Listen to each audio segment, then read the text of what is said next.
The arrival of the new wife. In the heart of Kano, within the tall mud brick walls of a family compound in the ancient city of Dola, lived Maimuna, the beloved wife of Alhaji Haruna, a wealthy merchant known for his honesty and devotion to Islam. Maimuna had been his wife for over 12 years. She bore him 4 children and ruled the household with quiet authority, her presence as firm as the morning ezen echoing from the neighborhood mosque. But everything changed one Friday after Jumu'ah prayers. Word had spread, whispered by neighbors, confirmed by aunties and market women, that Alhaji had taken a second wife. Her name was Aisha, barely 20, soft-skinned, and as light-footed as a gazelle. He met her during a business trip to Zaria, and now, without a warning or discussion, Maimuna found herself no longer alone in her marriage. The night Aisha arrived, the compound burst. Henna-decorated feet, bowls of tuwon shinkafa, and drummers filled the air with celebration.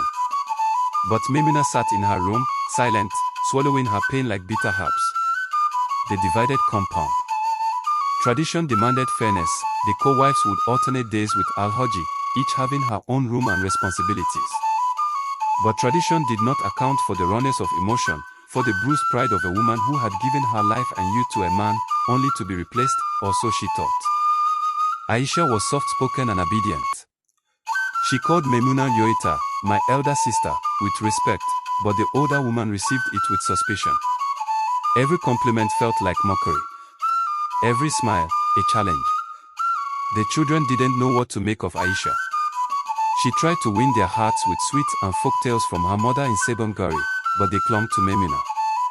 The walls of the compound felt heavier with every passing week, the sun hotter, the silence thicker.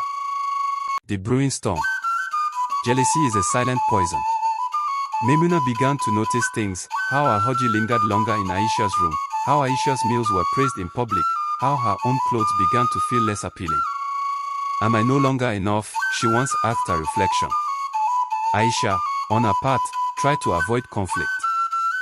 She rose early to sweep the compound before Maimuna woke. She offered her help during Salah preparations. But kindness is not always welcome when a heart is bruised.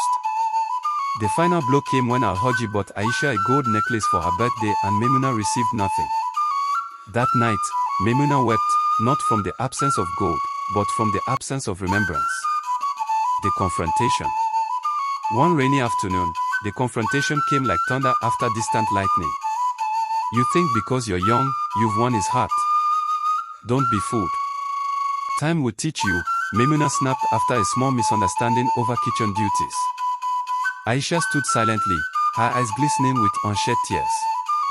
I never came here to take anything from you, Yoita.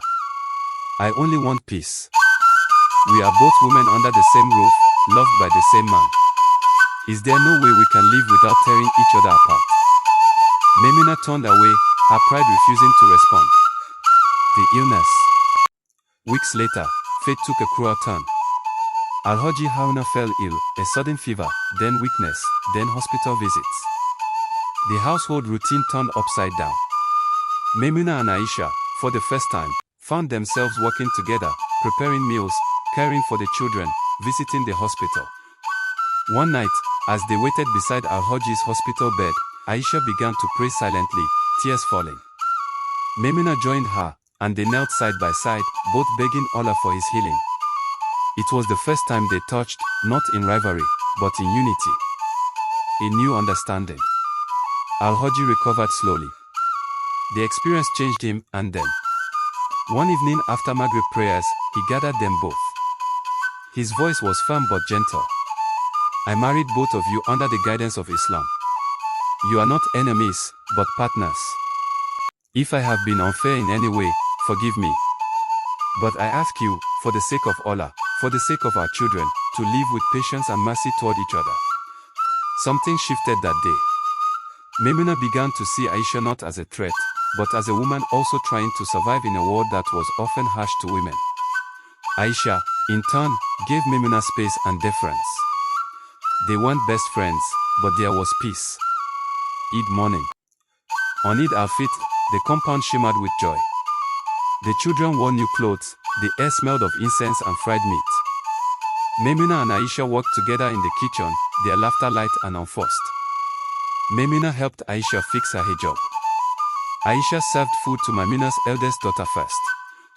When guests arrived, they saw two women, not rivals, but co-wives, sitting side by side, their unity more stunning than their beauty. Sisterhood beyond marriage. Years passed. Aisha had children of her own. Maimuna's oldest went to university in Sokoto.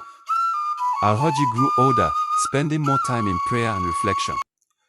And in the quiet moments, in the cool evening breeze after the muezzin's call, the two women sometimes sat on the veranda, sipping kunu, their conversations full of stories, their hearts at ease. Under the same roof, they had found something greater than rivalry, they had found respect, and perhaps, in the quiet spaces of their shared life, even sisterhood.